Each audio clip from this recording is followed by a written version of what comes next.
नमस्कार, स्वागत है आप सभी लोगों का क्रैक द नट पे। यहाँ पर आपको पता है कि आरपीएफ एसआई का एग्ज़ाम हुआ है और उसके बाद अपनी आंसर की भी आ गई है। तो ठीक ठीक आपको हिसाब तो लग ही गया होगा कि आप लोग मेरिट लिस्ट में आ सकते हैं या नहीं। ठीक है, तो अगर आप मेरिट लिस्ट में आ जाते हैं तो जो अपना कंप्यूटर बेस्ड टेस्ट हो गया है, अब उसके बाद आपका नेक्स्ट स्टेप क्या है। ठीक है, तो उसके बारे में थोड़ी सी बात कर लेते हैं, क्या क्या तैयारी आपको करनी है वो एक बार देख लेते हैं। ठीक है, तो हम लोग आपका जो नोटिफिकेशन आया था आरपीएफएसआई का, उसी का यहाँ पे स्निप लिया हुआ है मैंने, यानी कि उसी से मैंने ये कटिंग ली है एंड अब उसी के बारे में हम लोग डिस्कस करेंगे। ठीक है, तो सबसे पहले जैसे कि आप लोग यहाँ पे देख सकते हैं, अगर आपको नहीं पता है कि प्रोसेस क्या है, बच्चे एक्चुअली कई बार एक बार जब फर्स्ट टाइम एग्ज़ाम देने लगते हैं तो उन्हें नहीं आइडिया रहता है इतना, तो उनके लिए थोड़ा सा आइडिया दे देती हूँ। एग्ज़ाम में आपका सीबीटी हो गया है, यानी कि कंप्यूटर बेस्ड टेस्ट हो गया। अब उसके बाद आपका होता है physical efficiency test and physical measurement test. ठीक है, अब इनके बारे में थोड़ा सा देख लेते हैं।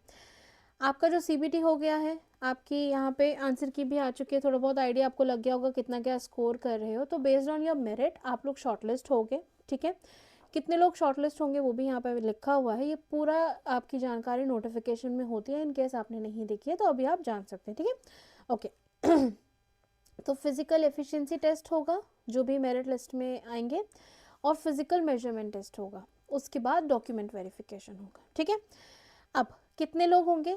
Up to 10 times the number of vacancies in each category. Category wise बुलाएंगे आपको, male female ex serviceman as per merit. ठीक है, merit will be based on your computer based test. ठीक है, अच्छा, अब जो एक्स सर्विसमैन है अपने, वो क्या है, फिजिकल एफिशिएंसी टेस्ट से एग्जेम्प्टेड है, यानी कि एक्स सर्विसमैन को फिजिकल एफिशिएंसी टेस्ट देने की रिक्वायरमेंट नहीं है। ठीक है, पर उन्हें यहाँ पर PMT that is physical measurement test में जाना पड़ेगा। ओके, अब इसके बाद यहाँ पर बताया गया है कि जो शॉर्टलिस्टेड कैंडिडेट्स हैं, 10 टाइप्स लिए थे हम लोगों ने, पर अगर उसमें ऐसा कुछ होता है जो लोग क्वालिफाई नहीं कर पाते हैं पीईटी और पीएमटी, तो क्या होगा, कैटेगरी वाइज फिर से कैटेगरी या group of male female ex serviceman जो भी है, अकॉर्डिंगली सेकेंड टाइम बुलाया जाएगा। ठीक है, एडिशनल कैंडिडेट्स ये भी क्या होंगे, अप टू 10 टाइम्स।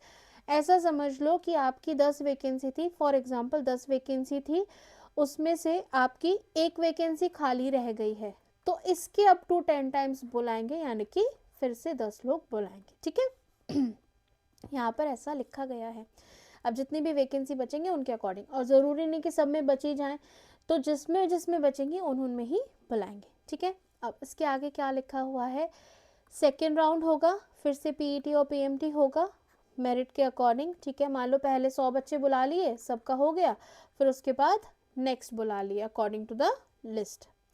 फिर there shall be a maximum of 2 round. 2 round के बाद ये नहीं होगा, ये नहीं है कि एक बार किया नहीं हो पाई पूरी जो फुलफिल है अपनी रिक्वायरमेंट तो दोबारा किया, ऐसा नहीं कि तीसरी बार करेंगे, नहीं, सिर्फ 2 ही बार ये प्रोसेस होगा।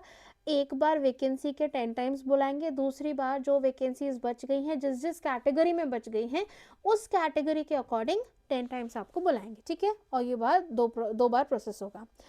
अब यहाँ पर बोला है if vacancies of female and ex serviceman are not filled. ठीक है, आफ्टर द सेकेंड राउंड, क्योंकि 2 ही राउंड होने हैं, 2 राउंड के पीईटी और पीएमटी के बाद भी अगर फीमेल कैंडिडेट्स जितनी चाहिए, मान लो फीमेल की 10 वैकेंसीज हैं, वो पूरी नहीं भरी हैं, एक्स सर्विसमैन की 10 हैं, पूरे नहीं भरे हैं, तब क्या होगा, इन दैट केस जो वेकेंट पोजीशंस हैं वो मेल कैंडिडेट्स को दे दी जाएंगी अपनी अपनी कैटेगरी के। मान लो आपकी फीमेल कैटेगरी के 2 मान लो ओबीसी की बच रही है, तो वो 2 ओबीसी मेल्स को मिल जाएगी, ऐसा। ठीक है, अकॉर्डिंग टू द मेरिट। फिर passing physical efficiency test is mandatory and the same will be qualifying in nature. इसके कोई मार्क्स नहीं है, यहाँ पे लिखा है no marks are to be awarded. यहाँ पे आपको मार्क्स नहीं मिलेंगे, आपको इसको क्वालिफाई करना है। अब क्वालिफाई करने के लिए क्या क्या चीज़ें रिक्वायर्ड है वो देख लेते हैं। देखो, अगर हम बात करें पीईटी की, फिजिकल एफिशिएंसी टेस्ट की, तो यहाँ पर मेल एंड फीमेल का दिया हुआ है, यहाँ पे 1600 मीटर रन है, वो आपको कितनी देर में करना है, मेल कैंडिडेट्स को 6 मिनट 30 सेकेंड में करना है। ठीक है, मेल के लिए 1600 है एंड 800 मीटर फीमेल के लिए जो उन्हें 4 मिनट में करनी है, ठीक है। लॉन्ग जंप जो है मेल को 12 फीट, फीमेल को 9 फीट, ठीक है। High jump 3 feet 9 inches and high jump female का 3 फीट, ठीक है। ये आपको क्वालिफाई करना है, पीईटी है, ये आपको क्वालिफाई करना ही है, ठीक है। अच्छा, अब पीएमटी की अगर बात करें, यानी कि फिजिकल मेजरमेंट टेस्ट, आपके जो फिजिकल मेजरमेंट्स है, यानी कि आपका हाइट, चेस्ट देखेंगे, ठीक है। जो चेस्ट मेजरमेंट है वो सिर्फ मेल के लिए है, ठीक है, फीमेल के लिए नहीं है। अनएक्सपैंडेड और एक्सपैंडेड आपके जो चेस्ट का एरिया है वो चेक करा जाएगा। हाइट की अगर बात करूं तो मेल के लिए unreserved EWS and OBC category में 165 होनी चाहिए इन सेंटीमीटर्स। वहीं पर फीमेल की हाइट 157 सेंटीमीटर्स, ठीक है। अगर आप SC ST कैटेगरी से बिलोंग करते हैं तो 160 centimetre and 152 centimetre. In case आप घरवालीज ग्रुप के हैं, गोरखाज हैं, मराठाज हैं, डोगराज हैं, या जो भी अदर कैटेगरीज हैं स्पेसिफाइड बाय गवर्नमेंट, तो आपकी 163 सेंटीमीटर होनी चाहिए एंड फीमेल की 155 सेंटीमीटर, ठीक है। यहाँ पर आप चेस्ट का भी देख सकते हैं क्या क्या रिक्वायरमेंट है, ठीक है। ये आपके पीएमटी हैं। पीएमटी जो है वो एक्स सर्विसमैन के लिए है, ये भी है, और पीईटी एक्स सर्विसमैन के लिए नहीं है। एक्स सर्विसमैन को सिर्फ पीएमटी देना है, पीईटी नहीं देना है, क्लियर। अच्छा, अब ये बोला गया है, जो यहाँ पर बताया गया है, जो रनिंग है 1600 मीटर्स एंड 800 मीटर्स जो रनिंग दी गई है, वो इसका मौका आपको एक ही बार मिलेगा। आपको एक ही बार में ये 6 मिनट 30 सेकेंड में करना है। ऐसा नहीं है कि अगर आप 6 मिनट 30 सेकेंड के बदले 7 मिनट ले लेते हैं, यार एक और चांस दे दो, मैं 6.5 मिनट में कर लूँगा, तो ऐसा नहीं होगा, ठीक है। आपको 6.5 मिनट में ही करनी है। वैसे ही 4 मिनट फॉर गर्ल्स। अब लॉन्ग जंप और हाई जंप जो है, इसमें आपको 2 चांसेस मिलेंगे, ठीक है। एक बार में अगर आप नहीं कर पाए हो, मान लो 11.5 रह गया, कुछ रह गया, तो आपको सेकंड चांस मिल जाएगा कि ठीक है भैया 12 फीट कर लो, ठीक है। हाई जंप का भी वही है कि आपको सेकंड चांस मिल जाएगा। यहाँ पे लिखा हुआ है ओनली 1 चांस आपकी अगर रनिंग है, और जो बाकी के इवेंट है लॉन्ग जंप और हाई जंप, उसके लिए आपको अप टू 2 चांसेस मिल सकते हैं ईच, ठीक है, जैसा अभी मैंने बताया। ऑलरेडी अभी मैंने बताया एक्स सर्विसमैन को यहाँ पर पीईटी नहीं देना है, सिर्फ पीएमटी देना है, अभी बताया था, ठीक है। अब आपको क्वालिफाई करना है इसको, ठीक है, तभी आप एलिजिबल होंगे आगे के लिए यानी कि डॉक्यूमेंट वेरिफिकेशन के लिए। मेल कैंडिडेट्स जो हैं जिनकी मिनिमम हाइट नहीं है, तो उनको नहीं लिया जाएगा। अगर आपका सीबीटी क्लियर हो गया है, मेरिट में आप आ गए हैं, अगर आप फर्स्ट भी हैं, ठीक है, मेरिट लिस्ट में फर्स्ट भी हैं, पर अगर आपका पीईटी नहीं है, यानी कि जो भी आपके एफिशिएंसी टेस्ट है, मेजरमेंट टेस्ट है, वो अगर आप फुलफिल नहीं करते हैं, तो आप डिस्क्वालिफाइड हैं, ठीक है। यहाँ पे ऐसा लिखा हुआ है साफ साफ, ओके। अब यहाँ पे ऑल कैंडिडेट्स क्वालिफाइंग इन, ये जो मीटर दिया है, will be measured for eligibility with respect to height and chest. Chest measurement will be taken only for male candidates. ये मैंने अभी आपको ऑलरेडी बता दिया, मेल कैंडिडेट्स के लिए ही चेस्ट मेजरमेंट होगा। अच्छा, if a male candidates unexpanded chest measurement is below eligibility limit, eligibility limit यहाँ पे दी है, अगर इससे कम है तो आपका एक्सपेंडेड वाला भी नहीं होगा, ठीक है। यहीं पर अगर आप फेल हो गए हैं तो आगे आप नहीं जाएंगे, ठीक है, ऐसा यहाँ पे लिखा हुआ है। Candidates who do not have minimum height or chest shall be treated as having failed in PMT।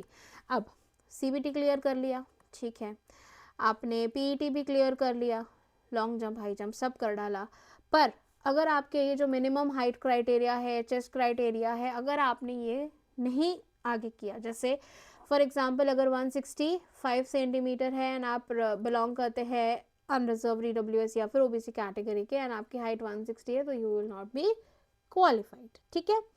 Alright, अब ये मैंने अभी बताया था क्वालिफाइंग इन नेचर है, सबको क्वालिफाई करना है, इसके कोई मार्क्स नहीं मिलेंगे, ठीक है।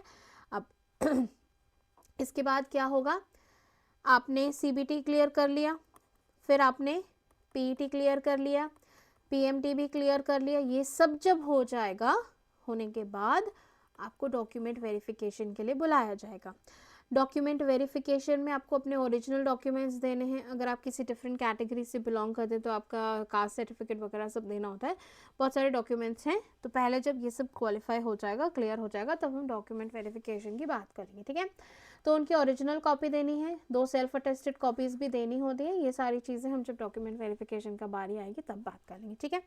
अब ये सब हो गया, हमने कितना कुछ कर लिया, क्या कुछ कर लिया, CBT क्लियर कर लिया, PET PMT क्लियर कर लिया, ठीक है, डॉक्यूमेंट वेरिफिकेशन भी हो गया।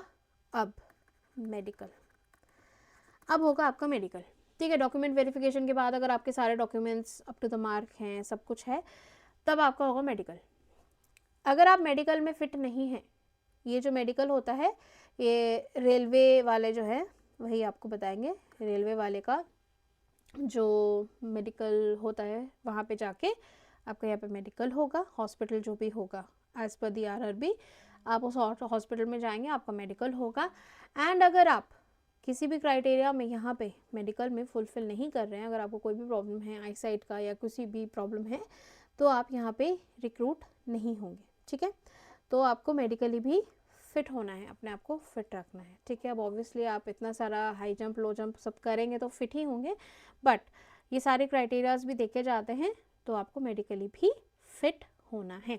अब मेडिकली फिट हो गए, अब आपका हो गया पोस्टिंग, ठीक है। आपको डाल दिया है फॉर ट्रेनिंग, आपको ट्रेनिंग के लिए भेज दिया गया है। अब ट्रेनिंग हो रही है, ट्रेनिंग में अगर आप पास हो गए हैं, ट्रेनिंग अगर आपने ठीक से कर ही ली है, तभी आपको जॉब मिली है, तब जाकर आप सोचो कि जॉब मिल गई है। ये नहीं कि ठीक है डॉक्यूमेंट वेरिफिकेशन होगा तो जॉब पक्की, नहीं, तभी भी नहीं होती है। मेडिकल हो जाए, फिर आपकी ट्रेनिंग हो जाए, ट्रेनिंग में आप क्वालिफाई कर जाएं, उस समय भी ट्रेनिंग का एग्ज़ाम होगा, ट्रेनिंग के बाद एग्ज़ाम होगा, अगर आप उसमें क्वालिफाई कर जाते हैं तब आप अपनी जॉब को पक्का समझें। तो अभी CBT तो हो गया है, आपने आंसर की देख ही ली होगी। अगर आंसर की में मेरिट में फर्स्ट नंबर पे भी आ रहे हैं तो भी ज़्यादा खुश ना हो, क्योंकि अभी बहुत सारी चीज़ें बाकी हैं, ठीक है। तो अभी ये नहीं कि हमारे तो बहुत अच्छे मार्क्स आए हैं, भटकना नहीं है, तैयारी करते रहनी है अपनी PET की, ठीक है।